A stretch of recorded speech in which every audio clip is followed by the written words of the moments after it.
Kakinada corporation ఎన్నికల pending పై చేపట్టిన చర్యలను మున్సిపల్ మంత్రి ప్రకటించాలని సామాజికవేత్త దూసలపూడి రమణారాజు డిమాండ్ చేశారు. రికమెండేషన్లు ఉంటే తప్ప లోపలికి వెళ్ళేట కార్యక్రమం ఉండడం లేదు. మరి అందుచేతనే మేము కలెక్టరేట్ గుమ్మం దగ్గర నిలబడి ఈ విషయాలు ప్రభుత్వం దృష్టికి తీసుకొస్తున్నాం. ఇది వ్యక్తిగతం కాదు, ఎవరిని ఉద్దేశించి కాదు, ఇది ప్రజాహితం. 4 నెలల కిందట నవంబర్ నెలలో కలెక్టర్ గారి గుమ్మం దగ్గర నిరాహార దీక్ష చేసినప్పుడు సాక్షాత్తు డిప్యూటీ ముఖ్యమంత్రి పవన్ కళ్యాణ్ గారు జోక్యం వహించి జిల్లా కలెక్టర్ సగిలి షణ్మోహన్ గారిని పంపించి నిమ్మరసం ఇప్పించి దీక్ష విరమణ చేయించారు.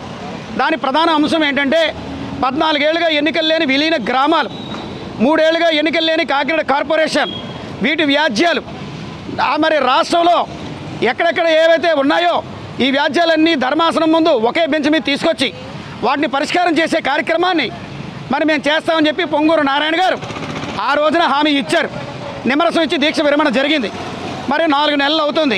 ఇప్పటి వరకు దీని మీద ఎటువంటి కార్యాచరణ ప్రభుత్వం చెప్పలేదు. గోప్యత లేకుండా విషయాలు ప్రజల ముందు ఉంచాలి. సమీక్షల కోసం కమిషనరు మరి అదేవిధంగా సంబంధిత అధికారులతో కూర్చున్నటువంటి దాఖలాలు ఎక్కడా కూడా లేవు.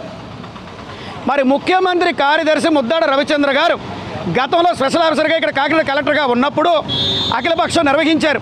ఆ విధంగా చేద్దామని ఇప్పుడున్నటువంటి కలెక్టర్ గారు భావించినా ఇక్కడ సమన్వయ వైఖరి లేకపోవడంతో వారు నిర్వహణ చేయలేకపోతామన్నారు. ఈ కారణంగా కాకినాడ నగరంలో మరి 30% చెత్తలు డంపింగ్ యార్డుకు తరలించడం లేదు, 40% మురుగు కాలువలు క్లీనింగ్ చేయడం లేదు, 50% వీధి దీపాలు వెలగడం లేదు, అదేవిధంగా 100% ఎక్కడ రోడ్లు, డ్రైన్లు, కల్వర్ట్లు రిపేర్లు జరగడం లేదు. అదేవిధంగా సామర్లకోట మరి సామమూర్తి నగర్ రిజర్వాయర్లో కానీ, అరటగట్ల రిజర్వాయర్లో కానీ నీటి నిల్వలు నిండుకున్నాయి. రాబోయేటువంటి వేసవి